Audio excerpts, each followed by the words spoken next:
وہ سورۃ البقرہ میں آتا ہے بلا من اسلم وجہہ للہ وہو محسن فلہ اجرہ عند ربہ ولا خوف علیہم ولا ہم یحزنون. کیوں نہیں جس نے اپنا چہرہ اللہ کے تابع کر دیا، یعنی اپنے آپ کو اللہ کے حوالے کر دیا کہ وہی میرا مالک ہے، وہی میرے حق میں جو بھی کرے گا خیر ہی ہوگی، میں اس سے خیر کی توقع رکھتی ہوں، اور وہ نیکی کرنے والا. یعنی ایسے موقع پر پھر اللہ کی طرف رجوع کرتے ہوئے جن نیکیوں کو ہم بھلائے بھی ہوتے ہیں، جیسے نماز ہے، ذکر اذکار ہے، صدقہ خیرات ہے، رشتہ داروں کو پوچھنا ہے، تو ایسی چیزیں جو ہیں وہ انسان کو، یعنی اگر فراغت ہو گئی ہے، جاب سے بھی فارغ ہیں، اس وقت گھروں میں بیٹھے ہوئے ہیں، تو مختلف طرح کی نیکیاں کرنے کا پلان بنائیں، اور خاموشی کے ساتھ دوسروں کی خدمت کا ایک بہت اچھا موقع انہیں ملا ہے اور وہ اسے کر رہے ہیں. بہت سے لوگ سوچتے رہ جاتے ہیں لیکن کرنے والے کر لیتے ہیں. اللہ سبحانہ وتعالیٰ ان کو اس کی بہترین جزائے خیر دے. آج ہی میں ایک حدیث پڑھا رہی تھی کہ جس میں آپ سے پوچھا گیا کہ سب سے افضل اسلام کیا ہے، تو آپ نے فرمایا کہ تم لوگوں کو کھانا کھلاؤ اور ہر ایک کو سلام کرو، جس کو پہچانتے ہو جس کو نہیں بھی. تو میں سوچتی تھی کہ ان دنوں میں کتنا اچھا موقع ہے کہ انسان ایسے لوگوں کی بھی خبر لے کہ جو ہینڈ ٹو ماؤتھ ہیں اور جو اپنے لیے واقعی یعنی کہ عزت دار بھی ہیں اور کسی کے آگے ہاتھ بھی نہیں پھیلا سکتے، لیکن ہمارے دائرہ کار میں، ہمارے علم میں ایسے جتنے بھی لوگ ہیں ان کی بنیادی ضروریات کا خیال رکھنا، خاص طور پر جو ایلڈرلی ہیں یا اکیلے ہیں یا اکیلے بیمار ہیں، معلوم نہیں کون کون کہاں بغیر کسی سہارے کے پڑا ہوا ہوگا کہ جسے ڈاکٹر کے پاس بھی لے جانے والا کوئی نہیں ہوگا. ہر کوئی اگر اپنے آس پاس کے بارے میں سوچے تو بہت سی نیکیوں کا موقع مل سکتا ہے. اور جنت کو لے جانے والے کاموں میں سے ایک کام جو ہے وہ کھانا کھلانا ہے اور بیمار کی عیادت کرنا ہے. اور اس میں ظاہر ہے کہ احتیاط اور وہ سب ضروری نہیں کہ ہم خود ہی جائیں، لیکن یہ کہ ہم ایسے لوگوں کے بارے میں انفارم کر سکتے ہیں، ان کی مدد کے لیے کچھ نہ کچھ طریقے اختیار کر سکتے ہیں. ماشاءاللہ آپ کے پاس ایک بہت بڑا موقع ہے کہ آپ لوگوں کو گائیڈ کر رہی ہیں. ماشاءاللہ جتنی بھی آپ کی ٹاک میں نے سنی ہے، مجھے بہت خوشی ہوئی ہے کہ اس موقع پر جس طرح آپ سب کا حوصلہ بڑھا رہی ہیں اور ان کو مختلف ٹپس دے رہی ہیں، یعنی کہ دوسروں کا خیال رکھنے کے بارے میں بھی. تو نبی صلی اللہ علیہ وسلم نے فرمایا کہ جو شخص چاہتا ہے کہ اس کی عمر میں اضافہ ہو، اس کے رزق میں برکت ہو، اسے چاہیے کہ اپنے رشتہ داروں کے ساتھ اچھا سلوک کرے. تو بہت سے رشتہ دار اگر قریب ہیں یا دور ہیں تو ان کے بارے میں جن کو بہت عرصہ ہوا سلام نہیں کیا، ان کا حال نہیں پوچھا، تو ایک اچھا موقع ہے. اس وقت سب کے دل نرم ہیں، جن کے ساتھ ناراضگیاں ہیں ان کی ناراضگیاں دور کی جائیں. زندگی بہت چھوٹی ہے کہ ہم بہت سارے بغض اور حسد دلوں میں پال کے بیٹھے رہے. بہت کمزور انسان ہیں اور ہمیں ان چیزوں سے بھی باہر نکلنا چاہیے، کیونکہ اپنے دل کا سکون اور اللہ کی رحمت اسی وقت آتی ہے جب ہم دوسروں کو معاف کرنا سیکھتے ہیں. اور جہاں تک دعاؤں کا تعلق ہے تو ہمارا سارا بھروسہ ہی اللہ پر ہونا چاہیے اور اللہ تعالیٰ سے فریادیں کرنی چاہیے. اور سورۃ الرحمن میں آتا ہے یسألہ من فی السماوات والارض کل یوم ھو فی شان، اسی سے مانگ رہے ہیں جو کوئی آسمانوں میں اور زمین میں، ہر دن وہ ایک نئی شان میں. یعنی ہم سب مل کے دعا کریں تو اللہ سبحانہ تعالیٰ پتہ نہیں کس کی دعا پر سب سے یہ آفت ٹال دے. اور سبھی کائنات اس سے مانگ رہی ہے تو ہمیں بھی اسی سے مانگنا چاہیے اور اللہ کے سامنے اپنے دل کی حالت بھی رکھنی چاہیے. امن یجیب المضطر اذا دعاہ ویکشف السوء، بھلا کون ہے جو لاچار کی فریاد رسی کرتا ہے جب وہ اسے پکارتا ہے اور اس کی تکلیف کو دور کرتا ہے. تو حال یہی ہے کہ ہم اس وقت اللہ تعالیٰ کی طرف ہی رجوع کریں. وہ حدیث میں آتا ہے کہ جب کوئی ایک بالشت میری طرف آئے تو میں ایک گز اس کے نزدیک ہوتا ہوں، اور اگر کوئی چلتا ہوا میری طرف آئے تو میں دوڑتا ہوا اس کی طرف آتا ہوں. تو کس طرح اللہ تعالیٰ نے قوم یونس سے عذاب کو ٹال لیا تھا. اور پھر ہمیں ساتھ ساتھ اللہ سے بھی اچھا گمان رکھنا چاہیے اور اس کے اچھے اچھے ناموں کے ساتھ اس کو پکارنا چاہیے، اور اس بات کی تمنا کرنی چاہیے کہ زندگی تو جو ہے اور موت کا وقت بھی لکھا ہوا ہے کہ ایمان کے ساتھ ہی خاتمہ ہو. اور اس کے لیے ضروری ہے کہ ہم جو وقت اور مہلت ہمیں ملی ہے اس میں اپنی عبادات کی طرف توجہ کریں اور اس کے لیے ضرور وقت نکالیں. خالی پریشان ہونے سے تو مسائل حل نہیں ہو سکتے، اور خصوصاً جو نماز کی حفاظت ہے نا، اس سے اللہ کی حفاظت ملتی ہے. نبی صلی اللہ علیہ وسلم نے فرمایا جس نے صبح کی نماز پڑھی وہ اللہ کے ذمے میں ہے، بس تم اللہ سے اپنی حفاظت کے بارے میں کسی چیز کا مطالبہ نہ کرو. مطلب یہ ہے کہ ہمیں نمازوں کے ذریعے مدد حاصل کرنی ہے اللہ کی. یا ایھا الذین آمنوا استعینوا بالصبر والصلاۃ ان اللہ مع الصابرین. اے لوگو جو ایمان لائے ہو صبر اور نماز سے مدد طلب کرو. آپ کہہ رہی تھے نا کہ جن لوگوں کے دل پریشان ہے وہ کیا کرے، تو وہ یہ کہ نماز سے ایکسٹرا نوافل کے ساتھ اللہ سبحانہ تعالیٰ کی طرف رجوع کرے. اور نماز جو ہے وہ انسان کو مضبوط بنانے کا ایک ذریعہ ہے اور گھبراہٹ دور کرنے کا ذریعہ ہے. قرآن مجید میں آتا ہے ان الانسان خلق ہلوعا اذا مسہ الشر جزوعا واذا مسہ الخیر منوعا الا المصلین الذین هم علی صلاتهم دائمون. بلا شبہ انسان تھوڑ دلا بنایا گیا ہے، جب اسے کوئی تکلیف پہنچتی ہے تو گھبرا اٹھتا ہے، جب مال ملتا ہے تو بخیل بن جاتا ہے، سوائے نماز ادا کرنے والوں کی جو اپنی نماز پر ہمیشگی کرنے والے ہیں، یعنی وہ گھبراہٹ سے محفوظ رہیں گے. اور اس میں فرائض کے ساتھ ساتھ نوافل کا بھی اہتمام کرنا چاہیے، کیونکہ بندہ اللہ تعالیٰ سے بہت قریب ہو جاتا ہے نوافل کے ذریعے.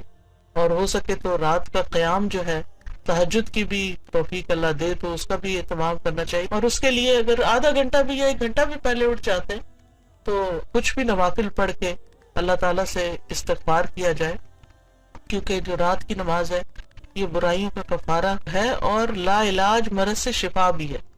امام ابن القیم کہتے ہیں کہ قیام اللیل حفظان صحت کے اسباب میں سے سب سے زیادہ نفع مند سبب ہے، اور بہت سے لا علاج امراض کو روکنے والے امور میں سے سب سے زیادہ روکنے والا ہے، اور جسم اور روح اور دل کو چاق و چوبند رکھنے والا ہے. تو اگر ہم تھوڑی سی نیند قربان کر لیں تو اس کے جو بینیفٹس ملنے والے ہیں وہ کتنے زیادہ ہیں. رات کو کوشش کرے کہ جلدی انسان سو جائے اور پھر صبح اٹھ کر اپنے رب کو پکارے، آہوازاریاں کرے، تو رب ضرور دعائیں سننے والا ہے. اس کے ساتھ ساتھ قرآن مجید جو ہے وہ شفا ہے، اور قرآن سے تعلق میں اضافہ کرنے کی ضرورت ہے. وَنُنَزِّلُ مِنَ الْقُرْآنِ مَا هُوَ شِفَاءٌ وَرَحْمَةٌ لِّلْمُؤْمِنِينَ. ہم قرآن کے ذریعے سے وہ چیز نازل کرتے ہیں جو مومنوں کے لیے شفا اور رحمت ہے. ایک خاتون جو حضرت عائشہ کو دم کر رہی تھی تو آپ صلی اللہ علیہ وسلم نے فرمایا کہ قرآن مجید کے ساتھ اس کا علاج کرو. تو اگر ہم قرآن کی تلاوت کریں یا اس کو سمجھ کر ان دنوں میں پڑھیں، یا بہت کچھ آڈیو میں بھی ہے، یوٹیوب پر ہے، قرآن کی تفسیر سنیں، اور کوشش کریں کہ جتنا دن یہ لاک ڈاؤن ہے اس میں ہم ایک دفعہ پورے قرآن سے گزر جائیں، تو آپ دیکھیں گے کہ لازمی طور پر آپ کی اپنی پرسنل لائف میں بھی ایک بہتری آئے گی، اور دل کی حالت تو یقیناً بدلے گی، کیونکہ قرآن جو ہے وہ نبی صلی اللہ علیہ وسلم کے دل پر نازل ہوا تھا، اور دلوں کی غذا اسی میں ہے، اور دنیا اور آخرت میں نجات کا ذریعہ بھی قرآن ہے، ہم اور غم دور کرنے کا ذریعہ بھی یہی ہے. اس کے علاوہ یہ کہ اٹھتے بیٹھتے تسبیحات کریں، اور تسبیحات جو ہیں وہ غم سے نجات کا ذریعہ ہے، خصوصاً آیت کریمہ کا پڑھنا، لا الہ الا انت سبحانک انی کنت من الظالمین. تو یہ بچاؤ کا ذریعہ بھی ہے اور غم دور کرنے کا بھی. اور اس کے علاوہ استغفار کی کثرت ہونی چاہیے. استغفار سے اللہ تعالیٰ کا عذاب نہیں آتا، کیونکہ جب تک بندہ استغفار کرتا ہے اللہ تعالیٰ کی ناراضگی سے تو محفوظ رہتا ہے. اور پھر یہ ہے کہ بیماری کا علاج جو ہے وہ دوائیاں بھی ہیں اور اس کے ساتھ ساتھ استغفار بھی ہے. اور اسی طرح یہ ہے کہ بیماری کا مذاق اڑانے یا پھر طرح طرح کے لطیفے بنانے سے بہتر ہے کہ انسان سنجیدگی سے صرف اپنے لیے نہیں بلکہ سب کے لیے خیرخواہی کرے اور سب کے لیے دعا کرے، یعنی اپنی توبہ کی تجدید کرتے ہوئے اور اخلاص کے ساتھ اور پوری توجہ کے ساتھ اور گریہ ازاری کے ساتھ. اور پھر یہ کہ حفاظت کی دعائیں جو ہیں، ہماری ایک ایپ ہے ایاک نستعین، اس میں حفاظت کی دعائیں ہیں، صبح و شام کی دعائیں ہیں. اور ابن القیم کہتے ہیں کہ صبح شام کے جو اذکار ہیں یہ زرہ کی طرح ہے. جیسے دشمن کے حملے سے بچنے کے لیے لوگ زرہ پہنتے تھے، تو ایسے ہی ہے جیسے پورا فل فلیج اپنے اوپر شیلٹر لے لیا ہے. اور صبح شام جو ہے معوذتین پڑھیں، قل اعوذ برب الفلق، قل اعوذ برب الناس، اور بسم اللہ الذی لا یضر مع اسمہ شیء فی الارض ولا فی السماء وهو السمیع العلیم. پھر عافیت کی دعا مانگتے رہیں اللہ تعالیٰ سے، اور ناگہانی آفتوں سے حفاظت کی دعائیں. یعنی بے شمار دعائیں ہیں جو بہت اوتھینٹک ہیں اور خود نبی صلی اللہ علیہ وسلم نے سکھائی ہیں، اور ظاہر آپ جو سکھاتے تھے وہ وحی الہی کی روشنی میں ہی ہوتا تھا. اور یا حی یا قیوم برحمتک استغیث، یعنی جب دل گھبرائے تو رات کو سوتے وقت دعا پڑھ کے سوئیں. اور خوف سے بچنے کا طریقہ تو یہی ہے کہ انسان اپنے فرائض ادا کرے، ذکر اذکار کرے، اور پھر اس کے ساتھ ساتھ صدقہ خیرات کا بھی بہت اہتمام کرے، کیونکہ صدقہ جو ہے یہ بلاؤں کو ٹالتا ہے. صرف ہم اپنے بارے میں نہ سوچیں بلکہ اوروں کے لیے بھی سوچیں، اور خصوصاً جو ضرورت مند اور محتاج لوگ ہیں، اور نیک اعمال پر مداومت اختیار کریں۔ پھر یہ جو آپ نے کہا نا کہ احتیاطی تدابیر، تو اس میں یہ ہے کہ گھر کو لازم پکڑیں، اور پھر ہمارا دین تو ہمیں یہ سکھاتا ہے کہ اولو الامر جو ہیں یا جو لیڈرز ہیں، جو صحیح بات ہے ان کی وہ ماننا ہمارے اوپر لازم ہے۔ قرآن مجید میں آتا ہے اطیعوا اللہ و اطیعوا الرسول و اولو الامر منکم، کہ اللہ کی اطاعت کرو، رسول کی اطاعت کرو، اور جو تمہارے ذمہ دار ہیں ان کی اطاعت کرو۔ تو جتنی کم موومنٹ ہوگی اتنا ہی بہتر ہوگا، سوائے شدید ضرورت کے گھر سے نہ نکلیں۔ اس کے بارے میں نبی صلی اللہ علیہ وسلم کی تعلیم بھی ملتی ہے کہ جب فتنوں کا زمانہ ہو تو آپ نے فرمایا کہ اپنے آپ کو اور اپنے ہاتھ کو قابو میں رکھنا اور اپنے گھر کے اندر رہنا، اور یہ نجات کا راستہ ہے۔ عقبہ بن عامر کہتے ہیں کہ اللہ کے رسول نجات کس میں ہے؟ آپ نے فرمایا اپنی زبان کو اپنے قابو میں رکھو، تمہارا گھر تمہیں کافی ہو، اور اپنے گناہوں پہ رو۔ تو یہ تین کام جو ہے وہ ہمیں کرنے کی ضرورت ہے۔ اور اس کے علاوہ یہ کہ اپنی طہارت کا خیال، وضو کا، ہاتھ دھونے کی تو بات بار بار ہوتی ہے، سینیٹائزر بھی استعمال ہوتے ہیں، لیکن جو بندہ 5 وقت وضو کرتا ہے، اچھی طرح ناک صاف کرتا ہے اور ہاتھ پاؤں سارا کچھ دھوتا ہے، منہ وغیرہ، تو بہت ساری مصیبتوں اور شر سے ویسے ہی بچ جاتا ہے۔ ہر نماز کے لیے تازہ وضو کریں، رات کو سونے سے پہلے ہو سکے تو وضو کر کے سوئیں۔ پھر اسی طرح یہ ہے کہ وضو جو ہے یہ نفسیاتی علاج بھی ہے، یعنی صرف یہ ظاہری صفائی کا ذریعہ نہیں ہے، بلکہ ہمارے جو اندر کی گھبراہٹ اور بے چینی ہے اس کو بھی یہ دور کرتا ہے۔ پھر اسی طرح یہ ہے کہ ہاتھوں کی صفائی کا خاص طور پر خیال رکھیں، اور برتنوں کی صفائی۔ نبی صلی اللہ علیہ وسلم نے برتن میں سانس لینے سے منع کیا ہے، اس میں پھونک مارنے سے منع کیا ہے۔ اگر ہم ان چھوٹی چھوٹی سنتوں پر ہی عمل کریں تو بہت سی بیماریوں اور خرابیوں سے ویسے ہی بچ جائیں۔ ایک اور بڑی اہم بات بتانا چاہوں گی کہ آپ صلی اللہ علیہ وسلم نے رات کو برتن ڈھانپ کے رکھنے کا حکم دیا ہے۔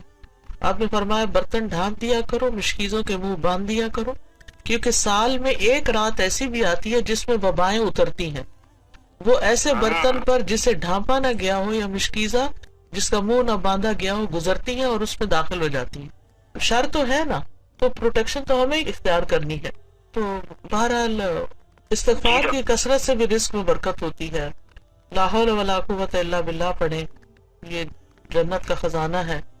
تو بہت ساری چیزیں ہیں، اگر آپ کہتے ہیں تو میں چھوٹی سی دعا کر دیتی ہوں۔ سبحان اللہ والحمد للہ ولا الہ الا اللہ واللہ اکبر ولا حول ولا قوت الا باللہ العلی العظیم۔ اللہم صلی علی محمد وعلی آل محمد کما صلیت علی ابراہیم وعلی آل ابراہیم انک حمید مجید۔ اللہم بارک علی محمد وعلی آل محمد کما بارکت علی ابراہیم وعلی آل ابراہیم انک حمید مجید۔ ربنا آتنا فی الدنیا حسنۃ وفی الآخرۃ حسنۃ وقنا عذاب النار۔ یا رب العالمین ہمیں دنیا میں بھی بھلائی عطا فرما اور آخرت میں بھی بھلائی عطا فرما، اور ہمیں آگ کے عذاب سے بچانا۔ ربنا هب لنا من ازواجنا وذرياتنا قرة اعین وجعلنا للمتقین اماما۔ اللہ ہمیں اپنی اولادوں اور ازواج سے آنکھوں کی ٹھنڈک عطا فرما اور ہمیں متقین کا امام بنا۔ ربنا لا تؤاخذنا ان نسینا او اخطانا، ربنا ولا تحمل علینا اصرا كما حملته علی الذین من قبلنا، ربنا ولا تحملنا ما لا طاقت لنا به۔ یا اللہ ہم پہ وہ بوجھ نہ ڈال جس کو اٹھانے کی ہم میں ہمت طاقت نہیں ہے۔ واغفر لنا وارحمنا انت مولانا فانصرنا علی القوم الکافرین۔ یا حی یا قیوم برحمتک نستغیث۔ یا اللہ ہم تیری رحمت کی فریاد کرتے ہیں، اللہ تو ہم سب پر، پوری دنیا پر اپنی رحمت نازل فرما، سب پر اپنی برکتیں نازل فرما، سب کی پریشانی دور فرما۔ انک علی کل شیء قدیر۔ اللہ تو ہر چیز پہ قدرت رکھتا ہے۔ یا اللہ تیرے لیے تو ایک کلمہ کن کہنا ہے اور اس سے ساری تکلیفیں دور ہو جاتی ہیں۔ یا رب العالمین تو ہم سب کی اس تکلیف کو، پریشانی کو اور دیگر پریشانیوں کو بھی دور فرما۔ یا اللہ جو اپنے رزق روزی کی طرف سے پریشان ہیں ان کی پریشانی دور فرما، جو بیمار ہیں انہیں صحت عطا فرما۔ یا اللہ جو دل کی تنہائی اور وحشت کا شکار ہیں، ڈپریشن کا شکار ہیں، ان کی تکلیفیں دور فرما۔ یا رب العالمین اس وبا کو ٹال دے، یا اللہ تو اس کو اٹھا لے، یا رب العالمین سب کی زندگی کو آسان کر دے. یا اللہ تو آسانیاں دیتا ہے. یا اللہ تو ہم سب کو معاف کر دے. یا اللہ اگر ہم سے ناراض ہے تو ہم سے راضی ہو جا. اللہم انکا عفو تحب العفو فاعف عنا. اللہ تعالیٰ تو عفو ہے، معاف کرنے والا ہے، معاف کرنا تجھے پسند ہے. یا اللہ تو ہم سب کو معاف کر دے. یا رب العالمین تو ہمارے اولادوں کو، ہمارے رشتہ داروں کو، دوستوں کو، احباب کو، سب کو اس مصیبت سے نجات عطا فرما. ربنا تقبل منا انك انت السميع العليم وتب علينا انك انت التواب الرحيم. وصلى الله تعالى على خير خلقه محمد وعلى آله وأصحابه وأهل بيته أجمعين برحمتك يا أرحم الراحمين. ویڈیو کے نیچے سبسکرائب کے بٹن پہ کلک کریں، بیل کے آئیکن پہ کلک کیجئے تاکہ ہر نئی ویڈیو کی نوٹیفیکیشن